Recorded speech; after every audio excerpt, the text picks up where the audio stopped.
Bashford Dean is a hard act to follow. However, I think Dean was considered by his contemporaries, both in America and in Europe, as the most energetic, ambitious, and successful curator of his generation. Given the perspective we have now, the passing of many decades, this certainly remains so. And I think that it's fair to say that the foundation Dean laid in every aspect of his career, from the founding of the department, the building of the collection, the establishment of a publication series, of his educational programs, all of that provided the blueprint for the generations of curators to follow him. Dean not only built a collection, but he built a department. And he was very ambitious. He knew he had to lay the groundwork. The museum was very young when they established the department, and Dean was certainly its best educated curator, certainly its most dynamic. He hired in 1914, and this is a departmental picture, family of sorts. Dean sitting on the far right, and his young assistant, Stephen Grancy, on the far left. Those are only two characters you need to pay attention to at the moment.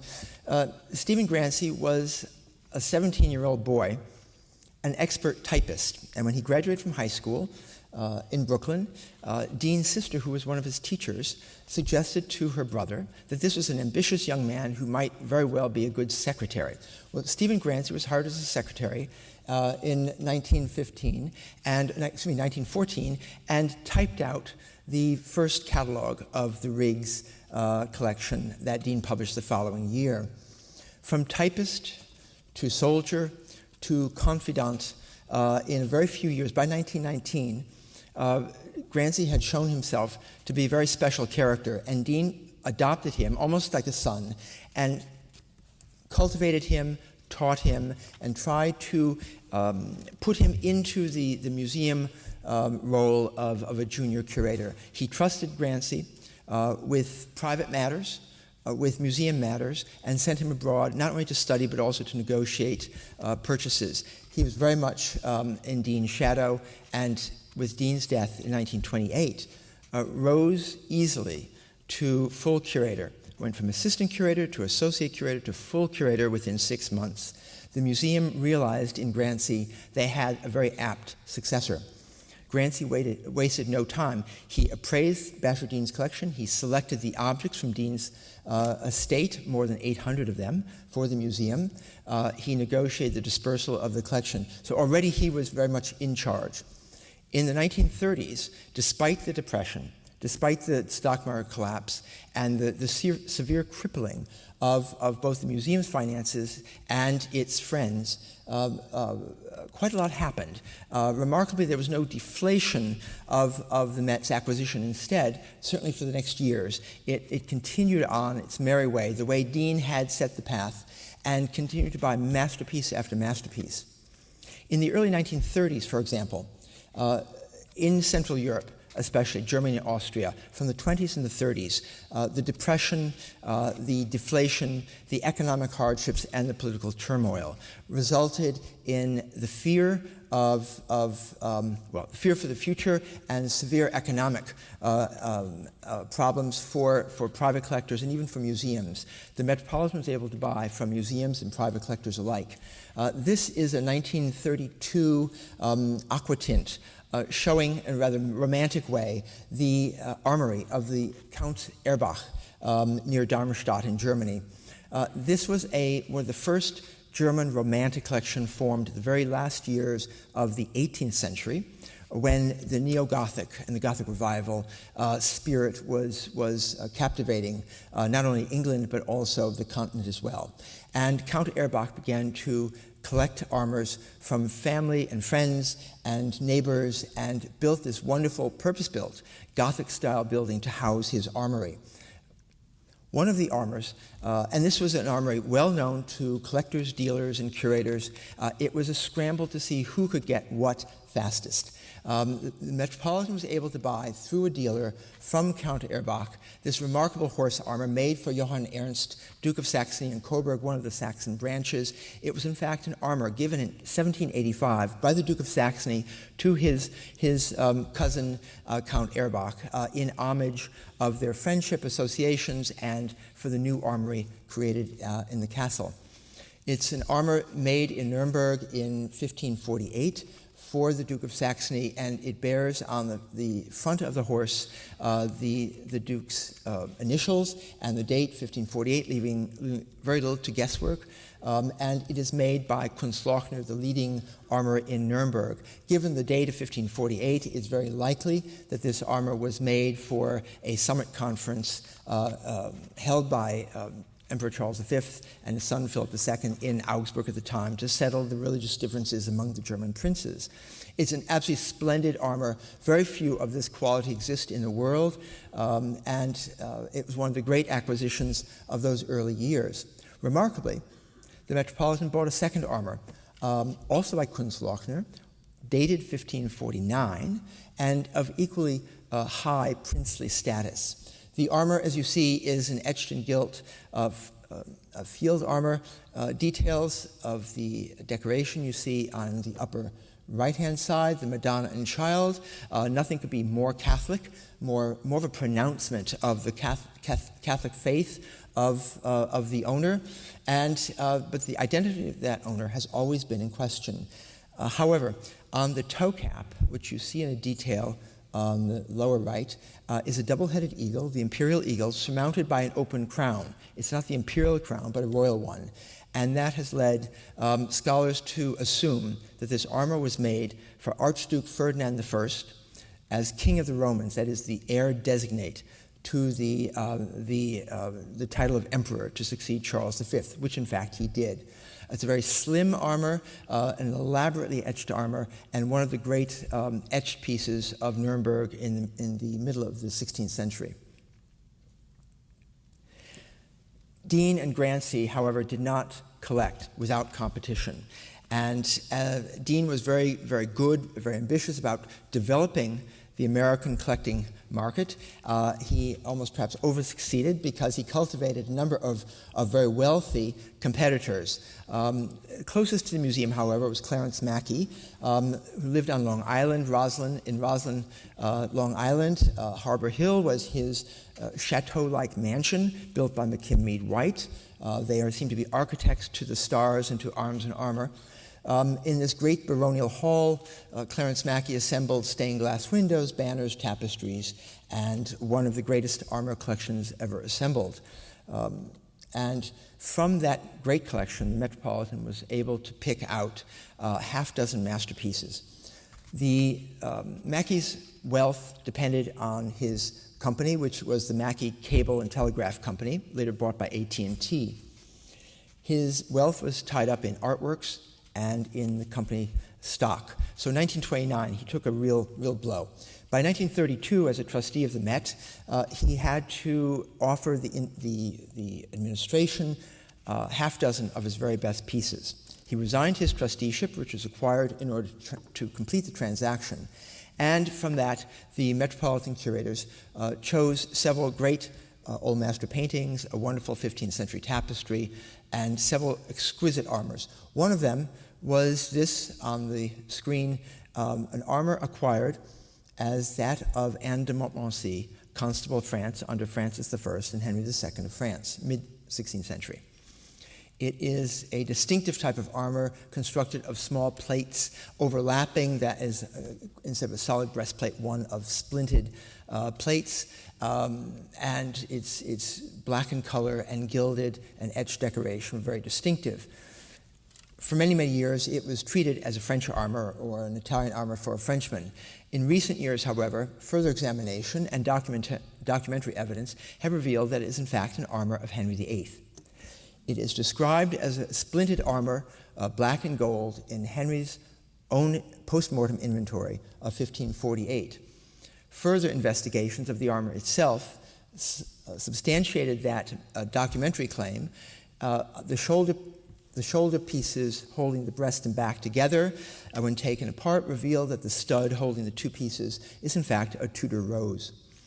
And the remaining textiles, and you see in the lower left some textile still attached by rivets to the thigh pieces, red velvet with gold galloon edging, which was the red and gold livery that Henry ordered in 1544 for his campaign to France. We believe that this armor was probably taken by Henry to France in 1544, the last time he actually had the nerve to at least mount, if not mount a horse, at least mount a campaign abroad.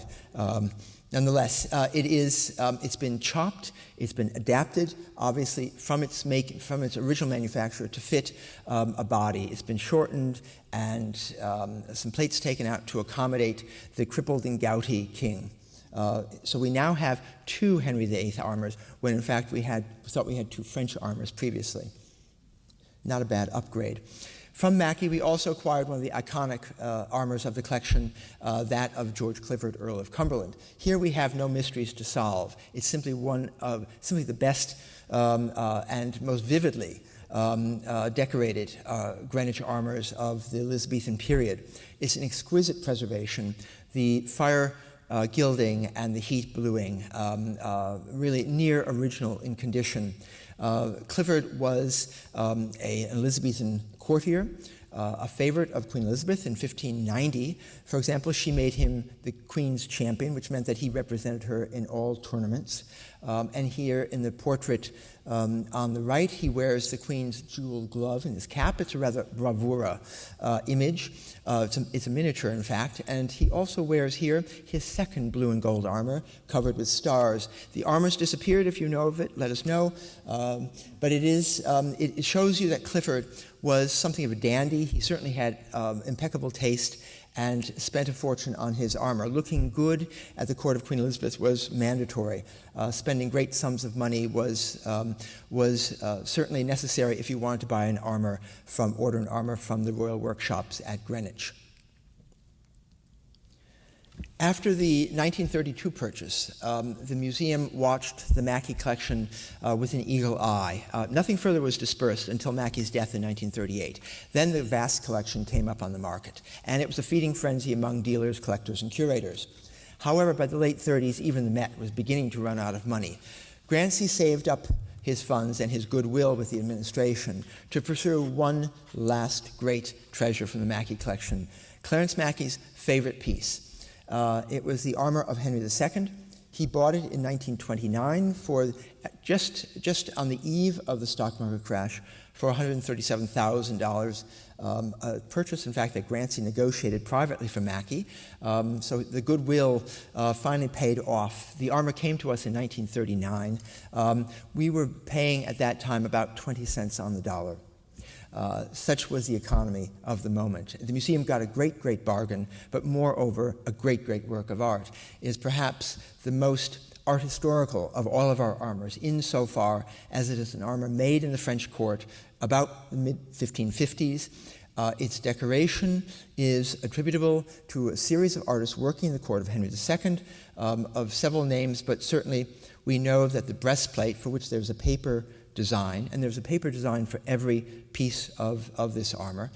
This is attributed to the artist Jean Cousin, a notable painter in Paris working for the court, and it shows the interpretation by the mid-1550s of the early Fontainebleau style in France beginning in the 1530s, now becoming much more sophisticated, light, ornamental, and translating the paper design to the armor itself required the armorer to shape the armor, the designer to create the ornament, and a goldsmith or two or three to render the ornament in relief, chiseling, gilding, damascening it.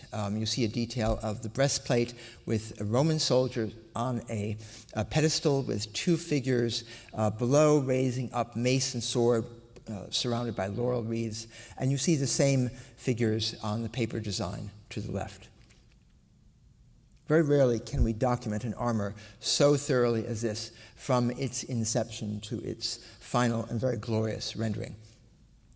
The other competitor, William Randolph Hearst, better known than Mackie, certainly more voracious in his appetites in all things. Hearst, from his newspaper empire, was able to build castles, apartments, great collections of all kinds.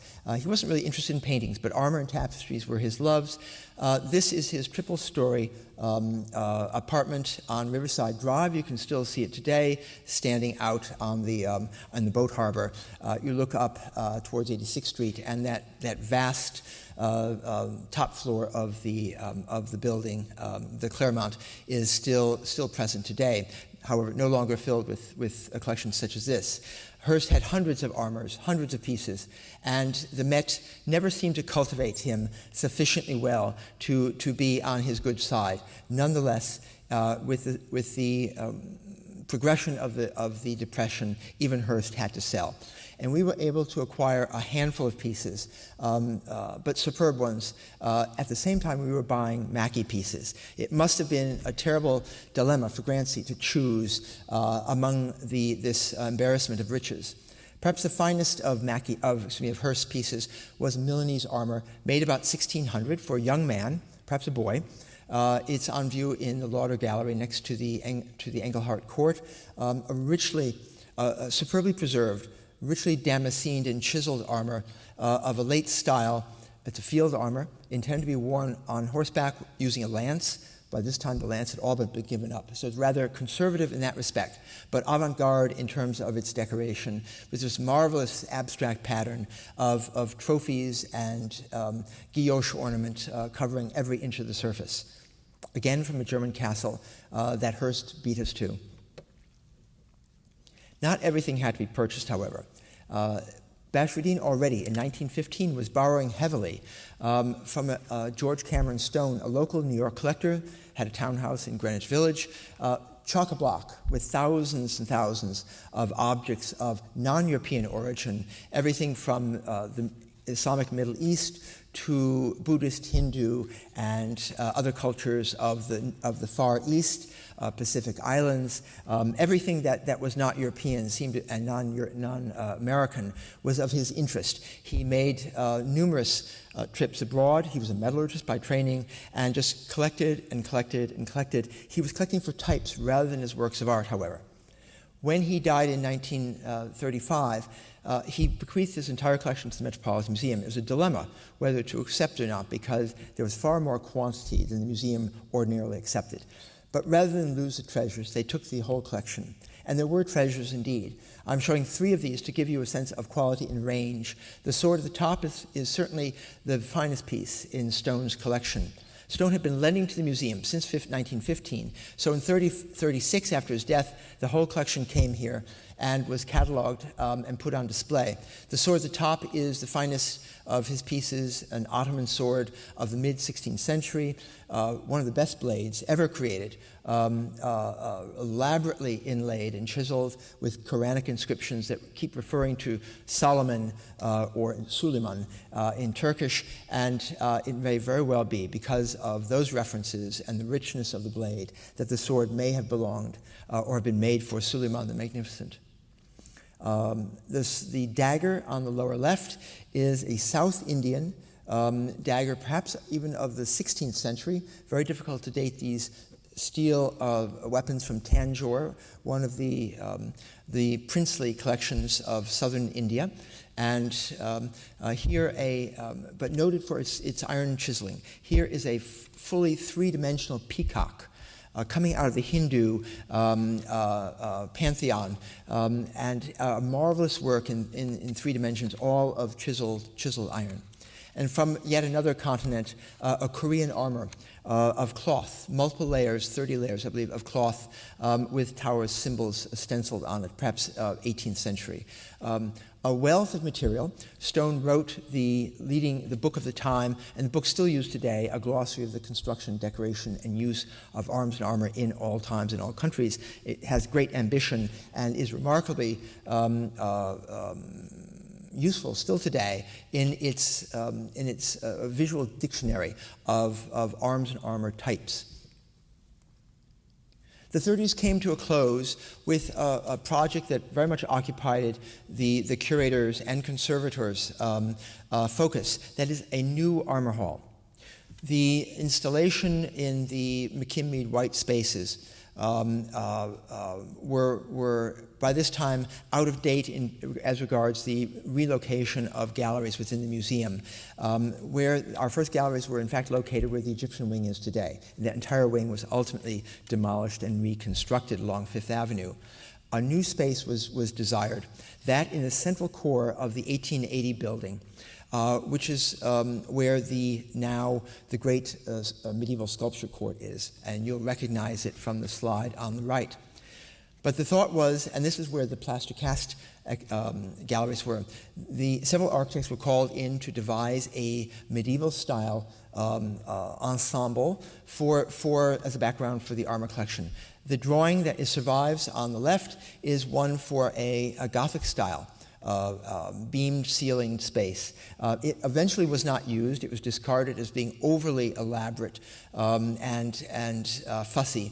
And ultimately, a more pared-down Romanesque style of architecture was adapted from the office of John Russell Pope, then the museum's architects. The large rounded arches and the simple leaded windows above give a more severe but perhaps more neutral background to the armor collection as it was installed and opened in January of 1939. You'll see the repetition of armored figures and colorful banners that were, of course, created in Bashford's very first displays.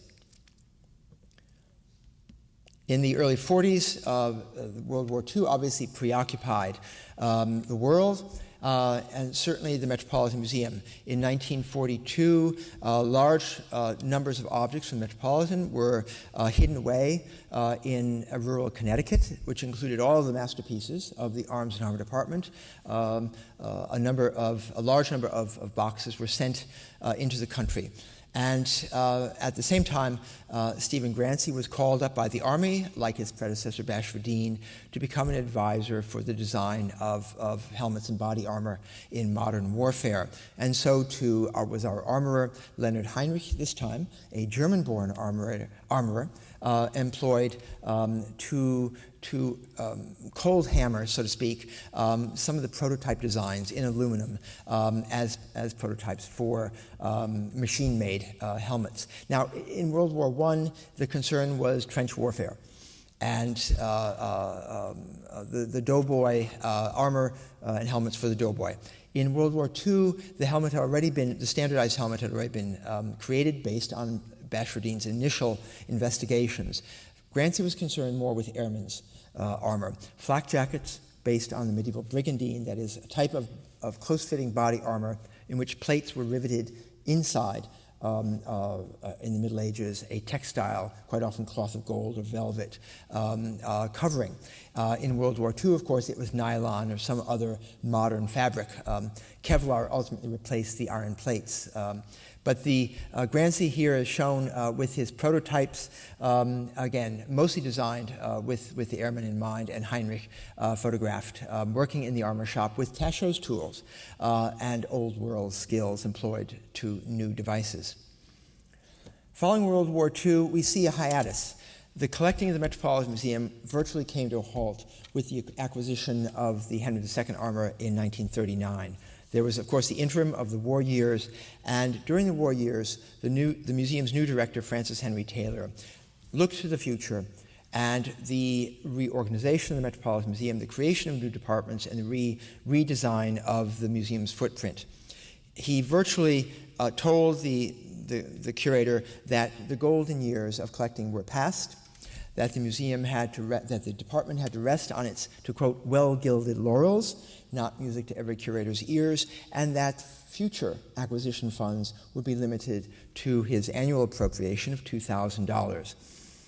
Now, one can't buy very much with $2,000, but Grancy, being ever resourceful, right after the war, made the most of it. I just showed one example, a pair of extremely rare, very fine, beautifully preserved Brescian wheellock pistols dating about 1640 by one of the leading Brescian gunmakers of the period. You get a sense of the quality by looking at the detail at the bottom. The beautifully chiseled and sculpted steel lock, the cock formed as a dragon, holding in its mouth the jaws that would hold the pyrites, which would create the spark. So a dragon issuing fire was the concept. And the typical Brescian type of decoration with the lace-like pierced steel inlays. This was acquired for under $2,000, unimaginable today, and a very brief moment in time when great works of art right after the war was still available on a very limited purse.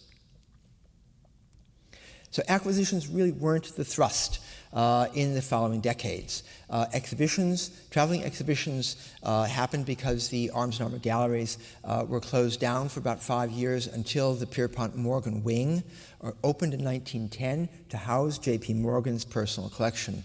After the war, the Morgan collection was taken out of those galleries, distributed throughout the museum, and the Arms and Armor galleries were reinstalled in 1956 in their present location, the Morgan wing.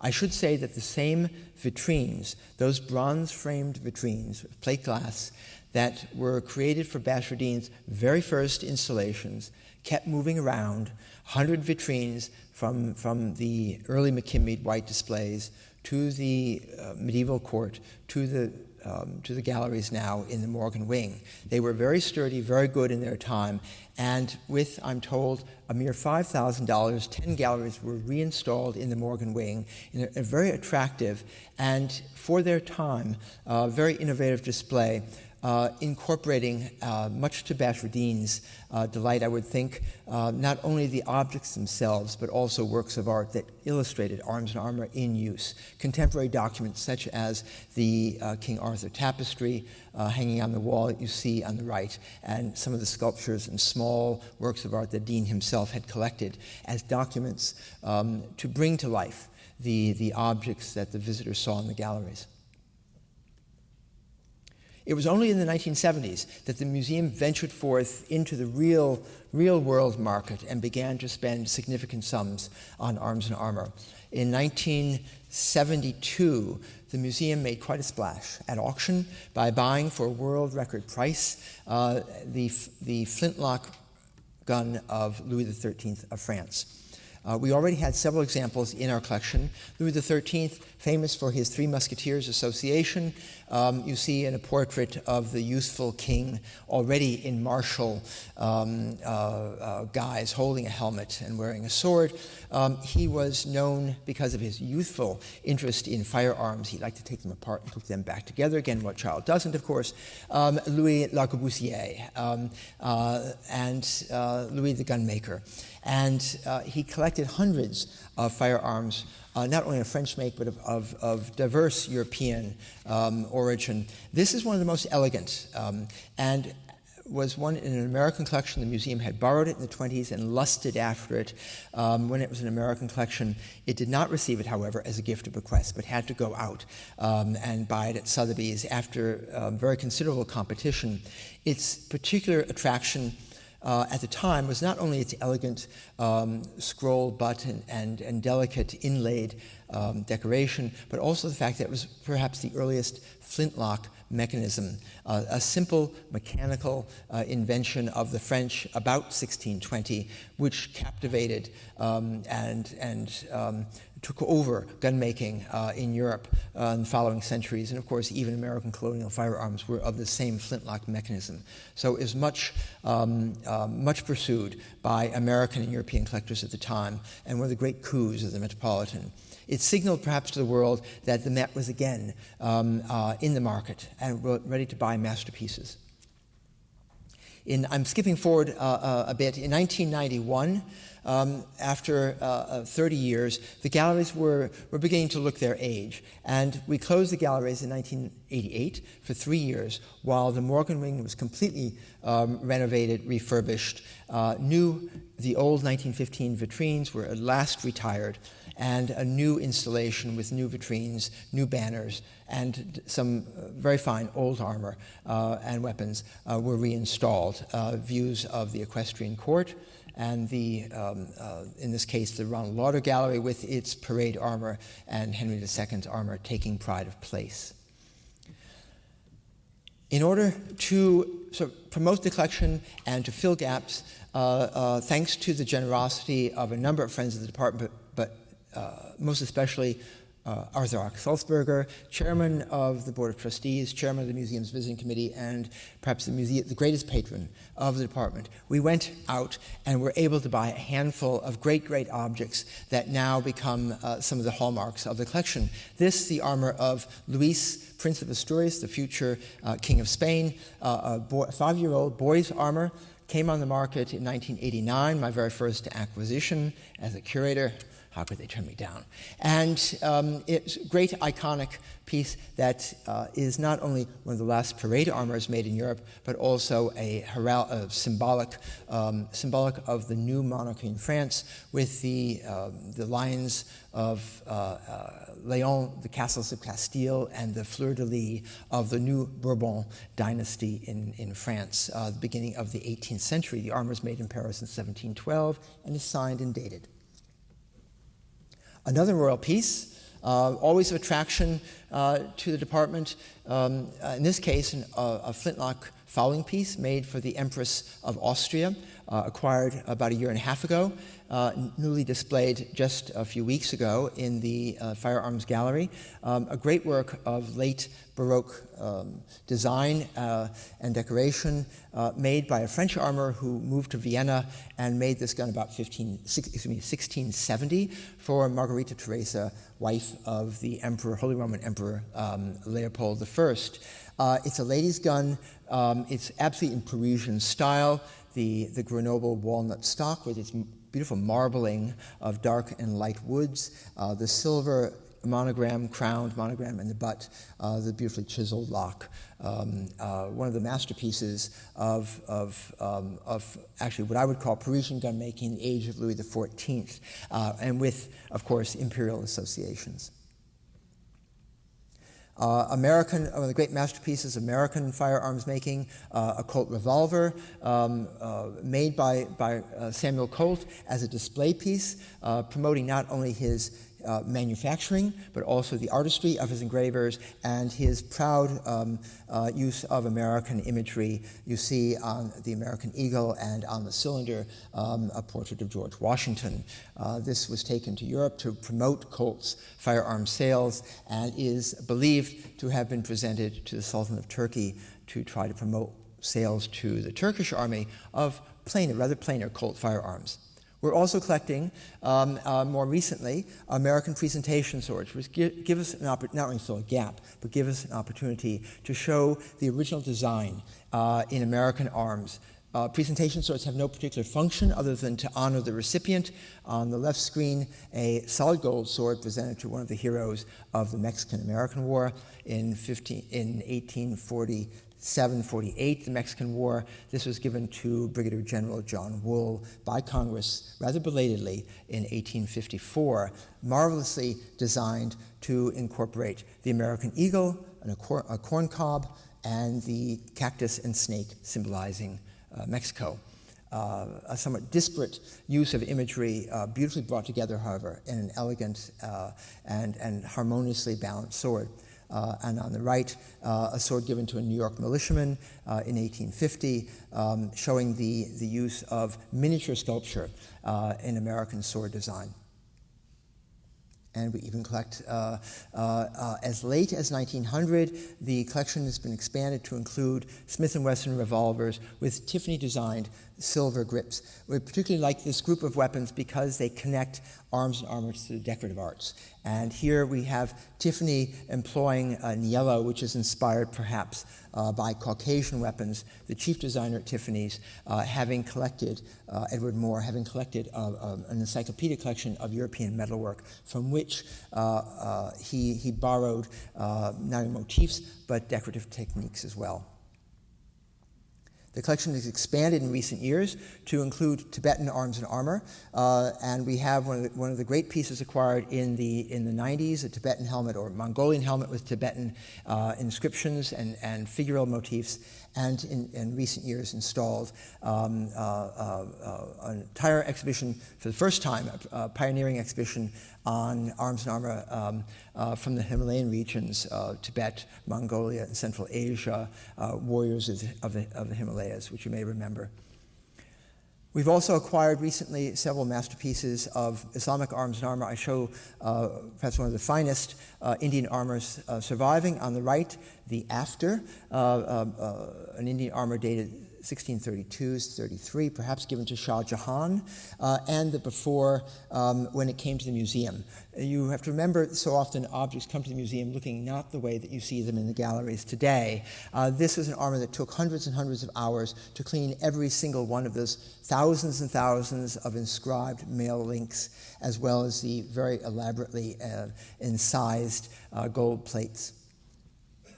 Again, to emphasize the kind of work that goes on in the workshop that has continued the traditions of Taschot and Heinrich and their successors, the befores and afters of a helmet left before and right as you see it today in the galleries. In fact, this helmet was for 75 years in storage. It was just considered a loss. So in fact, it has very judicious and careful and patient cleaning have brought it back to life, and it's actually one of the finer, more unusual of our many turban helmets. We celebrate the centennial, as you probably have figured out by now, with the jousting figure in the Great Hall, calling attention to the fact that this figure, in fact, which came to us in 1904, takes us back to the beginnings of the department. It's a colorful advertisement to the celebration that culminates perhaps today in our birthday, and bringing you the entire department who are celebrating the centennial and hoping that we don't quite look our age. Thank you.